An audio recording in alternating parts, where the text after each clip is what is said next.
अस्सलाम वालेकुम दोस्तों। आज का जो हमारा टॉपिक है वो है एजेंट्स के बारे में। आज हम पढ़ेंगे कि एजेंट्स क्या होते हैं। तो एजेंट्स क्या होते हैं, आज आ जाए हम स्टार्ट करते हैं। आज हम सिर्फ एजेंट्स और उसके टाइप्स ऑफ एजेंट्स को पढ़ेंगे। तो agent is a computer program or system that is designed to perceive its environment, make decisions and take action to achieve a specific goal or set of goals. इसका मतलब क्या हुआ कि हमारे पास एक जो एजेंट होता है वो एक कंप्यूटर प्रोग्राम होता है जो कि डिज़ाइन किया जाता है, अपने एनवायरनमेंट को परसीव करता है और जब वो एनवायरनमेंट से डेटा कलेक्ट कर लेता है तो फिर वो डिसीजन लेता है कि क्या करना चाहिए ताकि हमारा जो गोल है या सेट ऑफ गोल्स हैं वो अचीव हो।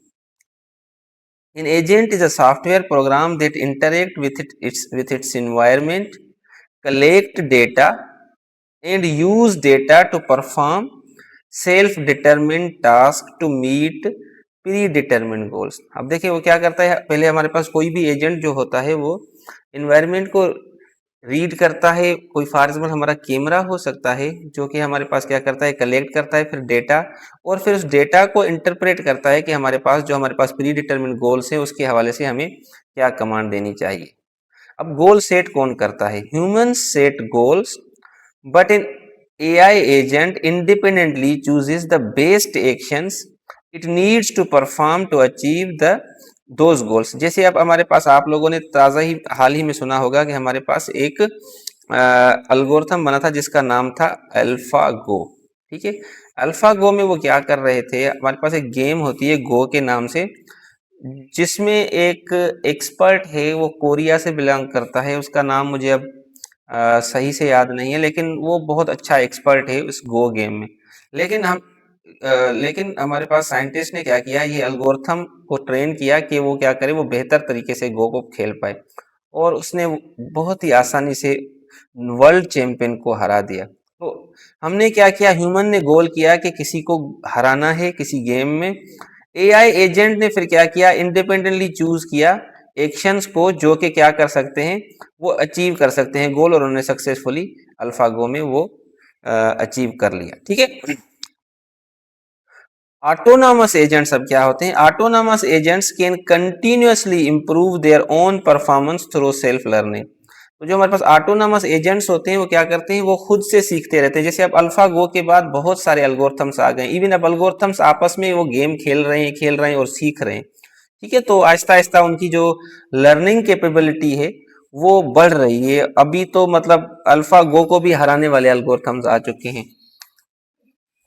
AI agents distinguish themselves through their capabilities of perception, reasoning and action to achieve specific goal। तो अब ये पहले अगर हम समझते तो हो सकता है मुश्किल हो, लेकिन जब से हमारे पास बहुत सारे GPTs आ गए हैं, जनरेटिव प्री ट्रेन ट्रांसफार्मर्स, तो उनमें अब ये बड़ा आसान हो गया है समझना कि देखिए आप हमारे पास जो उसमें अगर आप डीप थिंक पे अगर किसी चीज को सर्च करें तो वो खुद से ही एजेंट्स फिर आपस में कम्युनिकेट कर रहे होते हैं, रीजन कर रहे होते हैं और एक्शन ले रहे होते हैं कि इस बंदे ने अगर कोई चीज पूछी है तो हमें क्या किस तरह से रिस्पॉन्स करना चाहिए।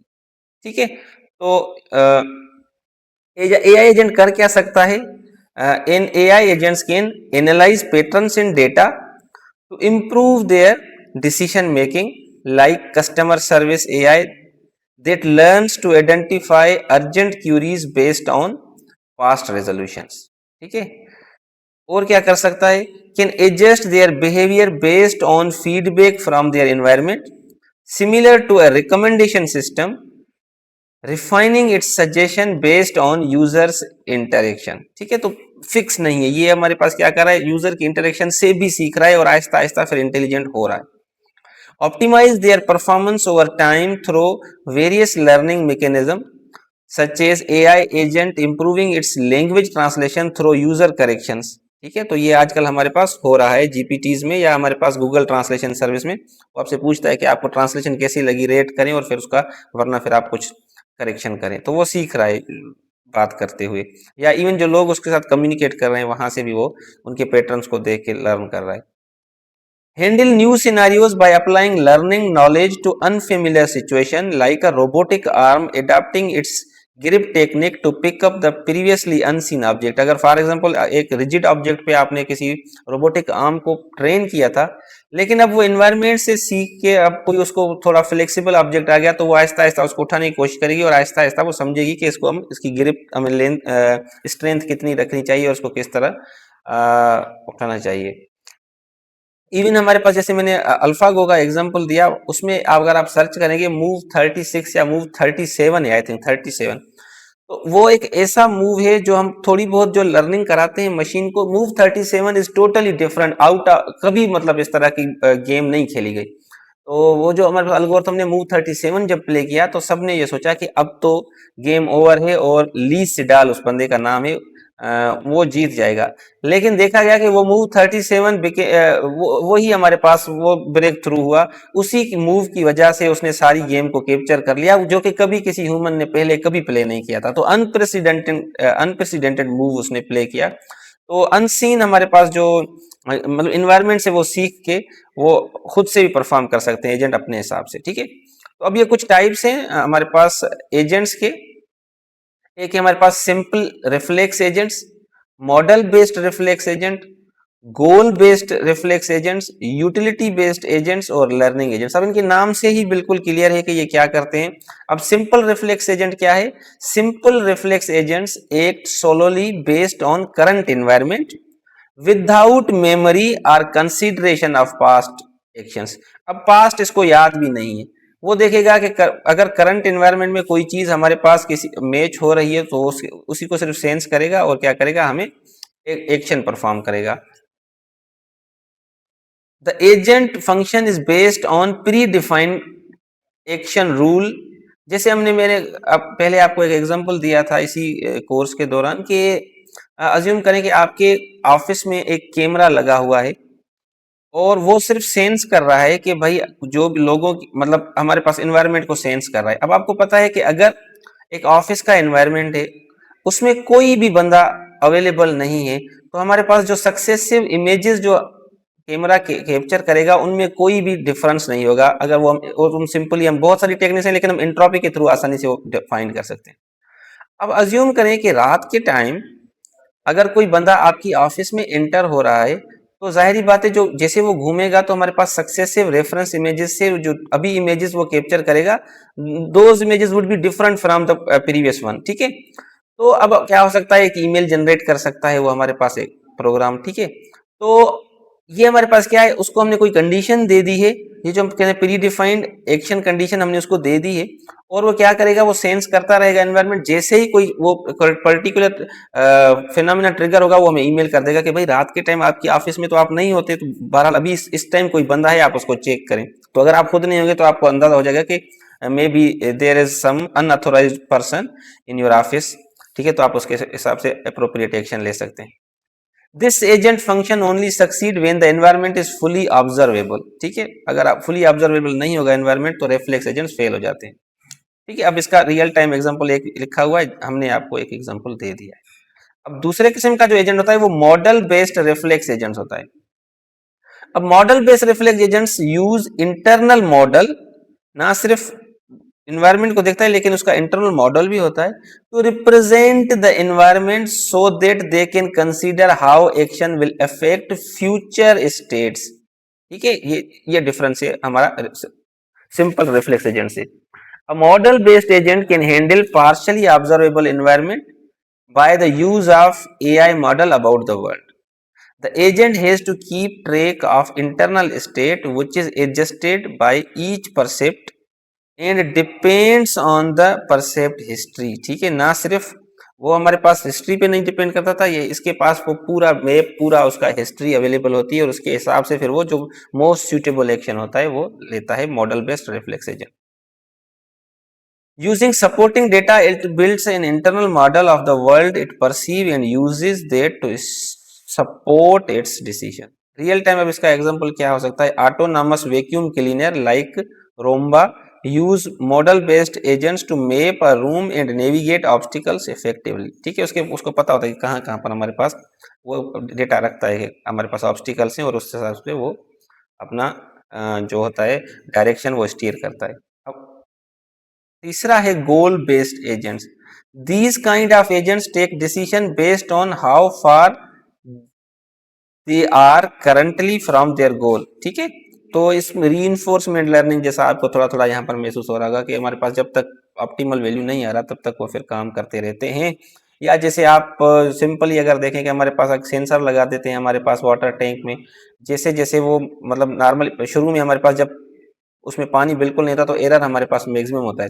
जैसे जैसे हमारे पास वाटर टैंक में पानी भरना शुरू होता है तो आहिस्ता आहिस्ता वो एरर हमारा कम होना शुरू होता है, और जैसे एक थ्रेशोल्ड तक वो पानी पहुंचता है तो हमारे पास वो सिग्नल जाता है कि भाई अब इस मोटर को बंद कर दें ताकि हमारे पास टैंकी क्योंकि फुल हो चुकी है। ठीक है, तो इस तरह से हम क्या करते हैं, मॉडल गोल बेस एजेंट्स क्या होते हैं, इसी तरह काम करते हैं कि भाई वो कितना गोल से दूर है। There every action is intended to reduce the distance from goal. ठीक है, this allows the agents a way to choose among multiple possibilities, selecting the one with reaches a goal state. ठीक है, जैसे हमारे पास अल्फा गो था, जितना हो सके वो आहिस्ता आहिस्ता वो हमें विन की तरफ ले जाने की कोशिश करता है। ठीक है, the knowledge that supports it's decision is represented explicitly and can be modified, which makes these agents more flexible. They usually require search and planning. Goal based agents can choose the most efficient path. ठीक है, real life example, self driving cars use goal based agents to plan routes and make real time decisions to reach the destination safely. अब safely पे बहुत ज्यादा बहस हो सकता है। ठीक है, लेकिन बहरहाल ये हमारे पास क्योंकि अब देखें कि बंदे ने बहुत सारे पैसा खर्च किया है ताकि मैं अब सेफली कहीं पर रीच करूं, और अगर रास्ते में कहीं पर उसकी स्पीड अच्छी अच्छी खासी चल रही है और आगे कोई 5-6 बंदे आ जाते हैं, अब फिर वो कार जो है वो उनको बचाए, या फिर जो बंदा जिसने लाखों करोड़ों रुपए खर्च किए हैं वो उसकी लाइफ को सेक्रीफाइस करे या उनकी लाइफ को सेक्रीफाइस करे। अब इस पे बहुत ज़्यादा बहस हो सकता है। ठीक है, तो गोल बेस्ड एजेंट्स पे बहुत ज़्यादा बहस हो सकता है कि और जहाँ पर एथिकल कंसर्न्स आ जाते हैं। ठीक है, उसके बाद हमारे पास utility based agents. Utility based agents prioritize actions based on utility function which measures the value or desirability of outcome. ठीक है, they choose action based on preference for each state. ठीक है, तो फिर वही वो ड्राइविंग कार वाला जो है कि कौन सा हमें प्रेफर करना चाहिए action. Utility describe how happy the agent is. Because of the uncertainty in the world, a utility agent chooses the action that maximizes the expected utility. A utility functions map a state onto a real number which describes the associated degree of happiness. ठीक है, अब real life इसका example क्या है, ride hailing app like Uber use utility based agents to match riders with drivers, optimise for factors like wait time and trip cost. ठीक है, तो वो हमारे पास जैसे हमारे पास उबर की सर्विस है उसमें देखते हैं कि रेटिंग उसकी क्या है ड्राइवर की और हमारे पास राइडर की, तो फिर मैच कोशिश करते हैं कि वो बेस्ट से बेस्ट मैच करें। ठीक है, अच्छा, उसके बाद लर्निंग एजेंट्स हैं हमारे पास आखिरी। तो learning agent is A learning agent in AI is the type of agent that can learn from its past experience and has learning capabilities. अब बाकी पहले हमारे पास learning वाली capabilities नहीं थी, लेकिन यहाँ पर अब हमारे पास क्या है, learning भी आ गई है। It starts to act with basic knowledge and then it's able to act and adapt automatically through learning. A learning agent has mainly 4 conceptual components. अब learning agent के हमारे पास 4 components होते हैं। एक होता है उसका learning element, it is responsible for making improvement by learning from the environment. ठीक है, क्रिटिक क्या होता है, the critic element takes feedback from critics which describes how well an agent is doing with respect to a fixed performance standard. ठीक है, तो कोई performance standard हम उसको मैप दे देते हैं और वो उससे फिर कंपेयर करता रहता है कि जो करंट हमारे पास जो एक्शन हुआ है वो कितना बेहतर है या कितना उसको इंप्रूव करना चाहिए। Performance element, it is responsible for selecting external actions. आखिर में होता है हमारे पास problem generator, this component is responsible for suggesting actions that will lead to a new and informative experience. ठीक हो गया। अच्छा, अब type of agents based on autonomy क्या होता है? ऑटोनॉमस एजेंट्स जो ऑटोनॉमस लफ्ज से पता चलता है कि वो खुद ही फुली कंट्रोल होंगे। सेमी ऑटोनॉमस जो हमारे पास एजेंट्स होंगे these agents require some level of human input और सुपरविजन टू फंक्शन इफेक्टिवली। ठीक है, उसके बाद आता है human assisted agents. These agents rely heavily on human input to perform task. ठीक है, तो यहाँ पर हम इस वीडियो को अब स्टॉप करते हैं, और अगर आपको कोई सवाल हो तो फिर पूछ लीजिएगा, फिर हम उसके आंसर करने की कोशिश करेंगे। शुक्रिया।